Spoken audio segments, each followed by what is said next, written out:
మంచిర్యాల జిల్లాలో ప్రైవేట్ పాఠశాల యాజమాన్యాలు ఉపాధ్యాయులు ఆందోళనకు దిగారు. ప్రైవేట్ పాఠశాల ప్రిన్సిపల్ రూపారెడ్డి హత్యకు కారణమైన నిందితులను కఠినంగా శిక్షించాలని డిమాండ్ చేస్తూ కలెక్టర్ వద్ద ధర్నాకు నిర్వహించారు. ఈ ఘటనకు నిరసనగా తెలంగాణ వ్యాప్తంగా ప్రైవేట్ పాఠశాలలు బంద్ నిర్వహిస్తున్నట్లు ట్రస్మా నాయకులు తెలిపారు.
ఉపాధ్యాయులపై ఇలాంటి దాడులు పునరావృతం కాకుండా నిందితులను కఠినంగా శిక్షించాలని డిమాండ్ చేశారు. అనంతరం కలెక్టర్కు వినతి పత్రం అందజేశారు.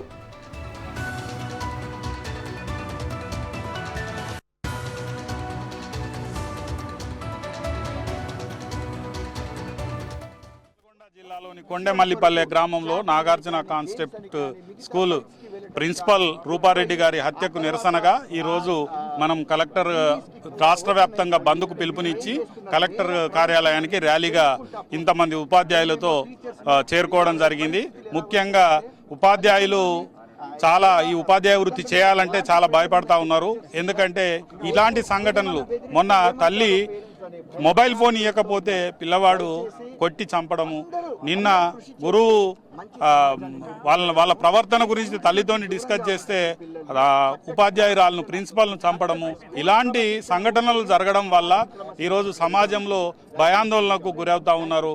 కనుక వీటన్నిటిని దృష్టిలో పెట్టుకొని ప్రభుత్వము ఒక ప్రత్యేక చట్టాన్ని ఉపాధ్యాయుల రక్షణకు, అదేవిధంగా విద్యా సంస్థల పరిరక్షణకు ఖచ్చితంగా ఒక ప్రత్యేక చట్టం రావాలి. అంతేకాకుండా సమాజంలో మార్పు తీసుకొచ్చేటందుకు సబ్జెక్టులలో కూడా కొంత చేంజ్ అనేది మన సంస్కృతిని డిసిప్లిన్ మీద ఎక్కువ కాన్సన్ట్రేట్ చేయాలి. ఎందుకంటే పుస్తకాలలో 100కు 100 మార్కులు వచ్చిన వానికి సంస్కారం లేకపోతే ఈరోజు ఇలాంటి సంఘటనలు జరుగుతూ ఉన్నాయి. కనుక ఖచ్చితంగా డిసిప్లిన్ మీద, సంస్కృతి మీద కూడా కొంత ఆలోచన చేయాలి. న్యూ ఎడ్యుకేషన్ పాలసీలో ఇలాంటి ఇష్యూస్ ఉన్నాయి. వాటిని మన తెలంగాణ రాష్ట్రంలోనే దాన్ని ఇంప్లిమెంట్ చేయడం లేదు. వేరే రాష్ట్రాలలో కూడా ఇంప్లిమెంట్ జరుగుతూ ఉన్నది. మరి ఇవన్నీ దృష్టిలో పెట్టుకొని ఈరోజు ఒక 10 డిమాండ్స్తోని ఈరోజు కలెక్టర్ కార్యాలయానికి రావడం జరిగింది. ఆ రూపారెడ్డి గారి కుటుంబానికి న్యాయం జరగాల. అంతేకాకుండా వారిని ఎవరైతే హత్య చేసినారో మైనర్లని చూడకుండా కూడా ఒక సమాజానికి కఠినంగా శిక్షిస్తే సమాజంలో విద్యార్థులు ఇలాంటి తప్పులు చేయకుండా కూడా భయభ్రాంతులకు గురై కొంత ఉంటారు. గతంలో మనం చూసినాం, మనం చిన్నపిల్లగాళ్ళకు ఉన్నప్పుడు టీచర్ చిన్నగా దెబ్బేసినా కూడా మారినాం, భయపడ్డాం. ఈరోజు అట్లా లేదు. మేము చిన్నగా ముట్టుకుంటేనే సోషల్ మీడియాలో ఎర్రగైందని పెట్టేసి మమ్మల్ని ఇబ్బంది పెట్టే పరిస్థితులు ఉన్నాయి. కొంచెం ఉపాధ్యాయులకు, ప్రైవేటు పాఠశాలలకు కొంత విద్య నేర్పే విషయంలో కానీ, వాళ్ళను డిసిప్లిన్ సిస్టంలో పెట్టే విధంలో కానీ కొంత మనకు వెసులుబాటు అనేది అవసరం.